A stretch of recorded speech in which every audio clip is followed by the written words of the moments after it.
Welcome to Shop Talk. We're at Bridger Mountain this morning inside the Carson Mall with Sandie Lene, who is a psychic. Yes, I am. And one of your favorite things to do, and I understand you've been doing it for 30 years. 30 years. I give intuitive readings using stones as my tool. And what about the stones? Do they have certain properties? How do I pick a stone? Well, actually, with one of my readings, I have a mat full of 117 stones, and there's a couple of earth elements thrown in there. And they're all programmed with their own meaning. I programmed each one of them for different circumstances or people or situations. And then for a full reading, I would ask you to take a nice deep breath and choose 9 of anything that appeals to you. And then I have a little mat that sits in front of you, and you put the stones down in any pattern, because stone placement tells me a lot about the reading too. Good. And so the stones that you choose, I look at those, and they're a nice guideline for me to speak about present day concerns or future events that you're needing to know. And then also too, I get the information from your spirit guides, your aura, and any other ethereal type of messages that are coming through, I let you know too. So what would be one of the properties of a couple of stones? What do you mean by properties? Oh, well, I'll tell you a couple of good ones. I have a stone, it's called a vitrine, and it's pretty green. It's about that size. It's pretty green, has little flecks of mica in it. That's my finance stone. Oh. So when people choose that, it has a general meaning onto it. That's my finance stone. Now, I tune into your energies, and I can see that maybe you'll get a promotion at work, a raise at work. Also, too, if you're sitting down here at the Nugget wasting your paycheck, it's like, your kids are hungry. You might want to think about budgeting. So I just tune in to the messages that you need from the stone that you pick. So you could tell the difference between my having a pay raise or Yes, I can. wasting my money? Yeah. It's just the messages that come in through your spirit guides, me tuning into your own energies. Mm-hmm. Yeah. And you've written a book about stones? Yes, I have. It's called Sandie Psychic Stones. And it's a book of 50 different stones for divination, for physical healings, and spiritual awareness. Oh my goodness. And all the stones in there are plentiful and easily accessible. You can, just pay a few cents for ones. It's not like diamonds, emeralds, and rubies. Right. Thank goodness. Yeah, and it's very helpful. It's a big seller in the United Kingdom, that book. Oh, yeah, wonderful. It's cool. And you've written 7 other books? Yes, I have. And you brought a few of them today? Right. The ones that I brought today are what I call my historic paranormal books. These are about places here in the northern Nevada region, in the area. And the first part of the books, I do a lot of extensive research for the history of the building, the genealogy of the owners, okay, and any other type of history about the building. And then the last part of the book, well, second part of the book, I should say, it's all about my experiences, others' experiences in the paranormal, and then also I belong to a paranormal investigative team, our experiences inside these buildings, and they're very graphic heavy. Oh. When I write about something, I like to show a picture of what we're speaking of. That's great. Because such as like at the St. Mary Louise Hospital in Virginia City, which is now St. Mary Louise Art Center, St. Mary Art Center, I captured a picture on video of what we call shadow people walking in front of my camera. And so I explained the story, and then I took still photos of that video and put them in the book so you could see the shadow walking across the front of my film. That's great. So, for an example, very graphic heavy. I see 2 books from the Genoa area. Yes, I love Genoa. I just really love Genoa, and the first book I wrote about Genoa is The Dake House, which is Antiques Plus, and I'm good friends with the owner, with Martha, and I have, like you have, been at her Renaissance fairs and Peddler fairs. So this was very interesting because this went deep back into her family's history. And the Genoa Bar is fun, fun, fun, because everybody goes there. Yes, they do. And there's a lot of absolutely fabulous history about this building because it was first built in 1853 before Nevada was even a state. It was still, let me see, at that time, Utah territory before it became a Nevada territory. And what did it used to be? Do you know the history of that building? It's always been a bar, or what they used to call it a long time ago, an exchange. Oh. Because the front half of the building was a bar. The second half of the building was, I guess, a bank. Oh. You could exchange monies there. And then drink it away. And drink it away. There you Good go. point. So these are, Oh, that's great. I love my I Genoa also books. see a book about the St. Charles Hotel right here in Carson City. Yes, that is my second home. I love this hotel. This book was so much fun to write because I enjoy that building so much. Now, again, the first part of this book has got the history, the genealogy of the owners, and the renovations. And then when we went in, our investigative team went in 2005 to investigate this place, we thought, oh boy, we're going to be able to meet up with the Wild West Coast. No, we met up with the residents that actually people live in the St. Charles Hotel, and we found the spirits that of people that have crossed over just a couple of years before. Very recent. One happened to be, he crossed over in 2004, was the heavyweight prize fighter fighting Irish Pat Duncan. Oh my goodness. And I kind of was very sad to find out he was very well known, and he died all alone here. But he's still there, and he's one of our Still favorite. fighting. Oh, he still is, and you can talk with him, and he's just awesome. I just love him. Oh, you talked about the Thin Veil Investigations. What does that group do? Well, that is the paranormal investigative group that I belong to. It's called Thin Veil Investigators, and we have been a team since 2005. And we go into public buildings and investigate. We also go into private homes, documented haunted places. We go in and investigate like museums, cemeteries, but we also investigate objects. Many, many, many objects are haunted, especially antiques. Oh my goodness. Antique store museums are full. Oh, Because that's people, great. they want to stay with their things, their items, their furniture. So we have, in fact, there is a haunted painting at the Dake House. I didn't know that. Yeah. I'll have to go view it. Yeah, there is a woman by the name of Mary, and she just has a death grip on this picture. It's a pretty large painting of roses on a table. There's some on a table and some in a vase. And when people would come in to purchase it, things would happen. It would fall, it would break things. It was incredible. So Martha asked me once, many years ago, can you please come in here and find out what's going on? So I did, and there was a woman by the name of Mary. She said, please don't sell my painting. And Martha said, okay, I won't. So it's been at the Dake House for a number of years? In fact, it used to be Martha's mother's favorite painting. Oh. So Mary does not want it to be sold, so Martha said, okay. And do you give classes in the ghost busting? Yes, we do.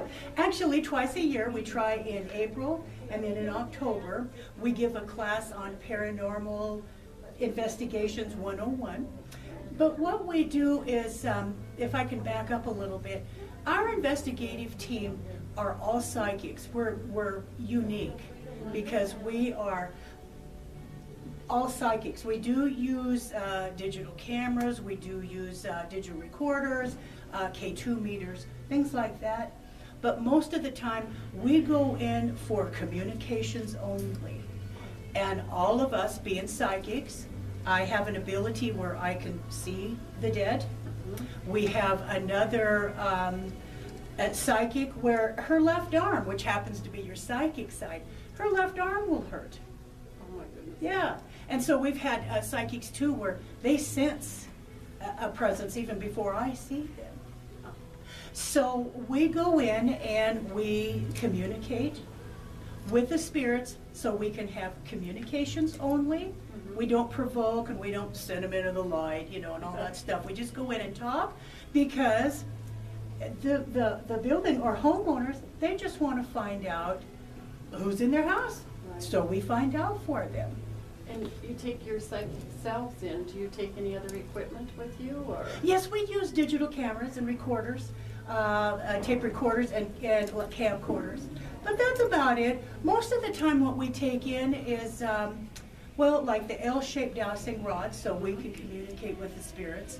And strips of paper, flour, beads, strings. And what are the beads and strings for? Well, ghosts love to move things. So we make sure we give them something very easy, like a playing card. Here, move this. They do. Oh, that's great. So to get back to the class, that's what we teach is old world, old style of ghost hunting. You don't need any electronics to communicate with ghosts. They could care less about an LED light or something blinking or beeping. They want to talk to you. So that's basically what our paranormal team does. We go in and we communicate. And when we have our class, we stress, communicate with them. So the class, is that something I can go and learn to be a psychic, or is that something you're born with? Well, with me, my abilities, being a psychic and being able to see dead people, I was born with that. But our classes are basically to learn how to ghost hunt, okay, in a respectful way. We are very stressful when we say respect the spirits, okay? We have more respect for the spirits than some living people. The class is basically just to learn how to communicate, okay? But if you have an ability and you know of it, I believe that you can hone it just by practice. I have a lot of clients that say, I think I can do this. Well, cool. Start experimenting. Practice. Family and friends are always more than willing, you know, pick me, tell my future, you know, and that's how you practice. Okay. Now, another thing that I've noticed too, if you want to hone your abilities, get around people that are psychic. You can't like help your own abilities are saying, oh, there's somebody that's just like me. Let's hurry up and catch up to their level of psychicism. So hang out with all the psychics and ghost hunters and things.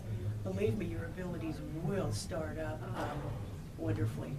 And you spoke of speaking to people who have crossed over. Now, if I have someone in my family that I'd like to know is okay, can you tell me that? Yes, I do. A lot of my clientele, I call myself a spirit sensitive, and a lot of my clientele will come in and want to talk to a loved one, okay, and that's including pets. And then what happens is I explain to my client that their loved one will give me what I call a key word or a key vision. Now, for an example, I had a woman that wanted to come in and speak with her grandmother. All of a sudden, I had this vision of a baby grand piano. It was a beautiful black baby grand piano. And I told the woman, I said, that's what I'm seeing. And she turned white, started tearing up. She said, that's my grandmother. She's a concert pianist. Oh my goodness. So that way, I know that grandma's coming through. That way, my client knows that a grandma's coming through. And so then we proceed with questions and answers or comments or things like that. the one of the reasons that I like that key vision or key word to come through, sometimes they'll give me a word or a fragrance, is because I had a woman come in and she wanted to speak to her husband, which had crossed over about 2 months earlier, and she had lost 2 of her sons. Well, the sons wanted to talk to her. And she says, no, I don't want to talk with them. I was describing each of the boys that were coming in. Well, they were men when they crossed over. She says, I don't want to talk to them. I want to talk to my husband. She was getting kind of adamant, you know, because the boys are going, Dad, get out of the way. Oh, no. So finally, her husband came through, and then she was happy. But so I like those keywords, so I know who is coming through. If people want to catch you, they can see you on public access TV? Yes, they can. I happen to have my own TV show, and it's called Psychic Creations. And all the shows that I do have some association with, or can be incorporated with, the psychic type of abilities, interests. I talk about my books. I talk about other people, like businesses in town that could carry, well, psychic things, you know, books, helpful books to hone your abilities. And that's in both Douglas County and Carson City. That's Access Douglas County or Access Carson City. Right, right. And I believe it's channel 210. But you can also see this show on YouTube on Nevada Trails, and look up Shop Talk. Psychic Creations. Yes, Are you on Psychic. there? Psychic Creations. If I can butt in, I do have a YouTube channel called Psychic Creations with Sandie Lene, and I also have a Facebook site with that name that I post pictures. Like today, I'll post a picture of where I've been, my guest speakers, and then there's also the links there I put on my Facebook page to go to the event. And do you have a website? Yes, I do. It is www.sandiespsychicstones.com, and I spell my name Sandie. And I also have 2 Facebook pages too, one Sandie Lene and another one for Finville Investigators, along with the Psychic Creation. I'm just all over the place. You are all over the place. Is there anything else you'd like to add? Where your books can be purchased? Well, you bet. Well, right now my books can be purchased on my website, and they are at Evergreen Jeans Store, and they're also up at All Aboard Trains in Virginia City, soon to be housed in Bridger Mountain. Yes, Bridger Mountain. Have them here also. I appreciate that. Well, thank you so much for the offer. And I understand you'll be at the Festival of Earthly Creations coming up? I try and get to those events because they're awesome. The woman in town by the name of Elizabeth Andrews Booth, she owns the Goddess Shop, and she has these events, and they're awesome. All types of psychic, metaphysical, holistic health. Yes, I'll be there also. And they have stones for sale. Yes, they do. Reiki treatments, massage treatments. You can get any number of things and learn about the metaphysical there. The classes they have. And I'm sorry to say that I don't have the date for the festival, but you can contact Liz Booth Andrews at 775-443-0655. And I have a poster from her last year's event. I don't have the one this year, but the Power of Colors free workshops, Dreams and Imagination. This spring she had belly dancers, all kinds of fun things going on. A lot of fun things there. Anything else we should add this morning? Well, I would like to talk about a new project that I'm starting up. Is my psychic archaeology. Okay. Now, another ability that I have is what we call a remote view. If somebody can give me an address or coordinates anywhere on Earth, and all of a sudden I'm there. I don't know anything else about the place. I don't go online and search for, where this is, building or an area. And there's a friend of mine by the name of Simone DeSanti. We've known each other for many years. In fact, we were on an online podcast together. And we are starting up a new project called Psychic Archaeology. She lives in Italy, and so she will send me coordinates to whatever. I go there, and what I do is I find the spirits and things that are going on there.